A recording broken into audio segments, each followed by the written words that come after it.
Hey everyone, Melissa here at the Fully Mindful. It's been kind of a minute. Oh gosh, so much has been going on in the world and in life, and it's good to be back. Today I have a little bit of a meditation for you and some exciting news about upcoming podcasts, so stick around for that. And what I wanted to talk with you about is not giving up.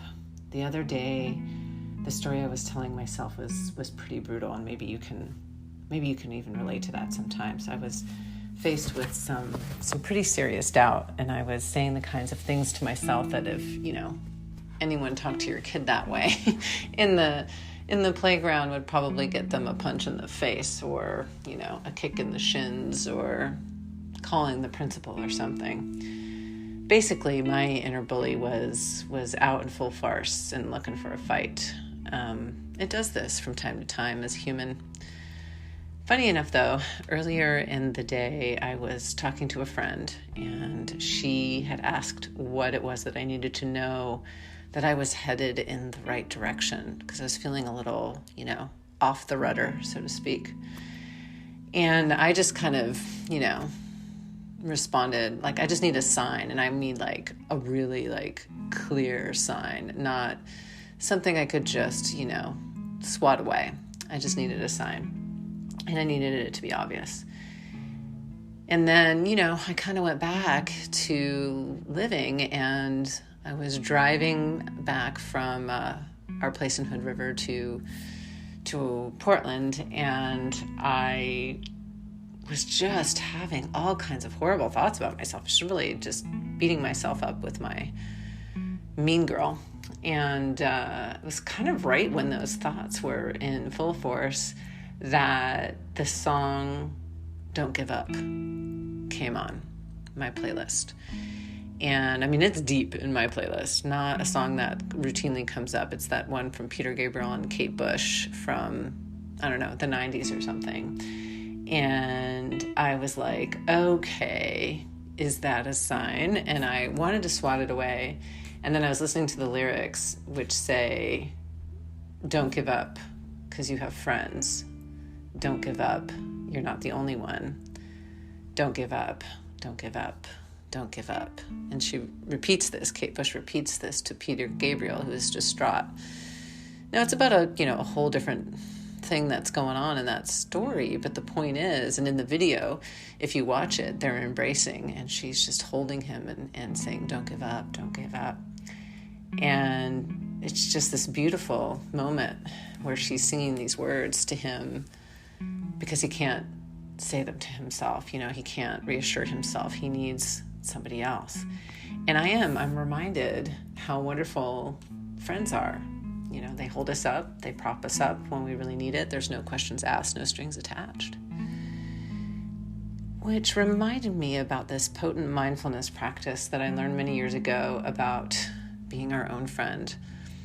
And I think Tara Brach has a beautiful practice with this, as does Kristen Neff and Jeff Warren. And basically it's about how self-compassion not only makes us feel better, but it makes us, more open to others. It makes us happier, more grounded, more resilient. And when we do fail, because we absolutely will fail, or when we're down, because we absolutely will be down, we can practice self-compassion and bring ourselves back up. And we can experience the feelings, not push them away, move through them, and give ourselves love the way that our friends do. And so we're going to do this little exercise right now, being in the body, practicing self-compassion, being on our own side, so to speak. And we're really good at this when it comes to giving compassion to other people. Get lots of kudos for it. It feels good, but if you're anything like me, it's not so easy to do, and it's a practice to get better, to flex that muscle of self-compassion. So let's take that little trip now, shall we? So just taking a moment and adjusting your position comfortably wherever you're sitting or laying down. And just putting down any objects that you might be holding or have in your lap, or, just being right here, right now. And gently closing your eyes if that feels comfortable, or keeping them open, maintaining a soft gaze downward away from anything else, just settling into your body. And allowing yourself to, if you're sitting up nice and tall as you breathe in, and letting the shoulders come down from the ears as you breathe out. And having your space soften and relax. Unfurrow your brow. Let your face just relax as you breathe. Your shoulders, your belly, your legs, your arms, your torso, all the way down to your calves and your toes. And just noticing your breath as it flows in and out. Maybe you're feeling the cool air coming in through the nostrils, or maybe the air as it goes to the back of the throat, down into the chest, into the belly, and the rising and falling of the belly and the chest. Just being here with the breath as it comes in and out. And just thinking of someone you really, really like or love or respect, and just keeping them in your mind's eye. Maybe seeing them right in front of you, seeing their face. Maybe they have a little smile, twinkle in their eyes as they look at you. And you know how much you care for them, and as they start talking with something, you notice they're struggling. They're struggling. And what is it that you do to support them? Do you put a hand on their shoulder? Do you nod your head? Do you give them a hug? And just noticing what you do and how that makes you feel in your body when you give them love and acceptance and reassurance. Is your heart warming? Do you have a softness in your body? What do you feel? And just continuing to breathe in and breathe out as you give comfort to your friend.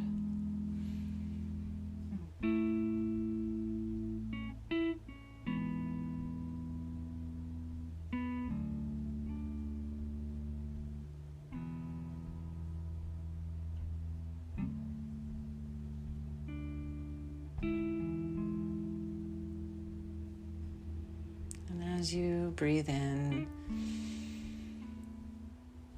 that love, and breathe out acceptance. And just letting the image fade as you breathe. Now thinking maybe of something that you're struggling with right now. Maybe not the biggest thing on your plate, but something. Maybe feeling overwhelmed. Maybe there's not enough time. Maybe you're worried about a project or a friend or a family member. Maybe you're worried about what somebody thinks of you or what's happening at work. Whatever it is, just keeping that in mind for a moment and getting curious about how that feels in your body. And just being present for it.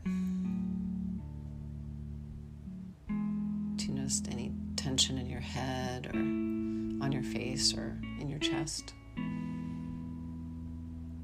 You feel sadness? A little anxious?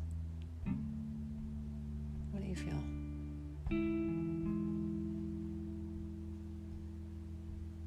And just continuing to breathe in and breathe out, bringing to mind that caring, loving friend or loved one again.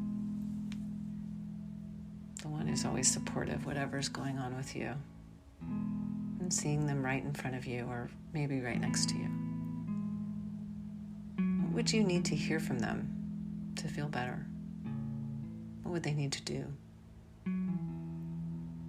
Thinking of the actual words that they might say to you, and maybe even taking a hand to your heart if that feels comfortable, or maybe a hand to the belly, just resting comfortably and breathing. And conjuring those words. Maybe it's something like, that sounds really hard. I hear you, or I'm here for you. Or maybe they're just nodding their head and resting a hand on your shoulder. What does that feel like? Just breathing it in and breathing it out. How does this reassurance feel for you? Maybe just breathing in, feeling the reassurance, breathing out, relaxing the shoulders, the expectation, the anxiety, the anger, whatever. Breathing in, knowing it's going to be all right. Breathing out, relaxing a little more, just to keep going for a few breaths like this on your own.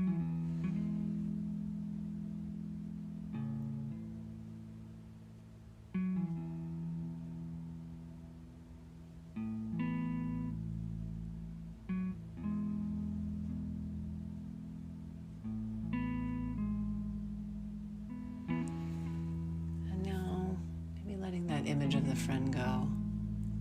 And if you haven't already, maybe placed a hand on your heart and saying those same words to yourself, for yourself. I'm here for you. This is hard, but it's going to be all right. Or whatever the words are, and just feeling reassured and being present for all of it. Not pushing any struggle away, but staying with it. Reassuring yourself and knowing it'll be all right, just like the breath keeps coming in and coming out. Things will change. They always do. Just breathing in the phrase to yourself again.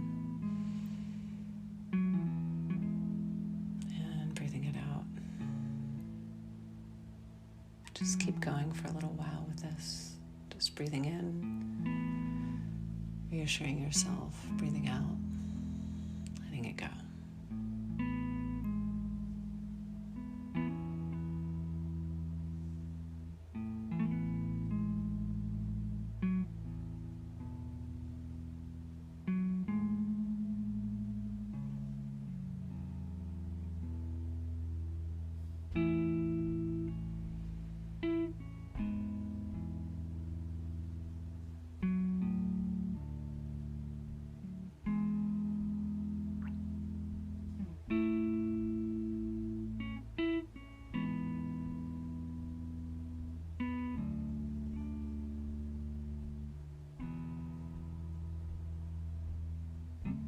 These last few moments, just seeing if you can allow yourself to rest, just being right here, right now, present to whatever is, accepting yourself exactly as you are, and accepting everyone around you, regardless of how they are, exactly as they are.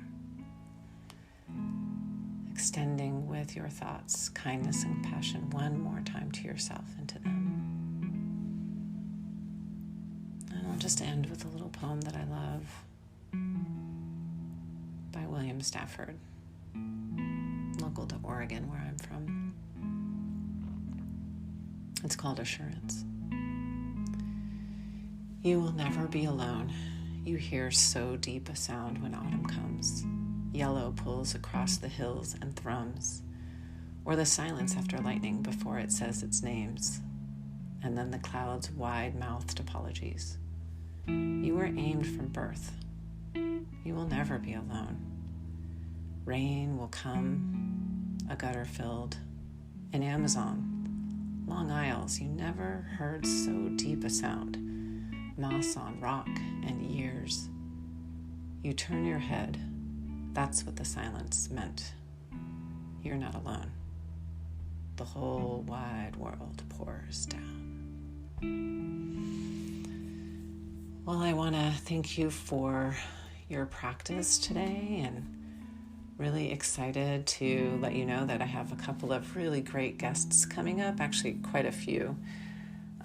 One of my next guests, Stephanie Dusing, is author of Eyeless Mind, a memoir about seeing and being seen. And she'll talk about her harrowing journey with her son and family getting a diagnosis of CVI, cerebral cortical visual impairment, a common form of blindness, and how it was to get that diagnosis for her son, and how she and her family's experience paved the road for her mission to educate families, being advocates for themselves and others. And gosh, we're going to hear also from some really cool people. Katie Duke, author of Still Breathing, My Journey with Love, Loss, and Reinvention. She's super inspiring. She's a mother, wife, and coach, and she will talk about her journey through grief of losing her first child, how that was, how she and her husband found purpose from grief, and how she supports herself and other bereaved families with love and hope. And then we'll also hear from a couple others. Eileen Joy, host of Moms Who Money. She's a mom who nearly lost everything only to find her way into financial freedom and a passion for making money approachable and even fun for mothers and their kids, and through shifting mindset and practices to live life fully and purposefully and joyfully. And oh my gosh, two more I know are coming up. Fred Rutman, he has a harrowing story of life and death, literally, and how he found his purpose to advocate for himself and others, and how he unexpectedly found intermittent fasting and how it changed his life and his purpose. And gosh, I can't wait to get Dr. Delia Shiramonte, founder and CEO of the Institute of Integrative Palliative Medicine, and she's a palliative doctor blending integrative medicine with that kind of care, and how important it is that we live each day absolutely fully, how impermanence and mindfulness and gratitude work in her practice, and her current project to teach other physicians how to be integrative palliative physicians to treat the whole person. It's going to be such a cool conversation. Really looking forward to all of these people and more, and can't wait to practice with you again soon. Thanks all. Be here, be present, be fully mindful.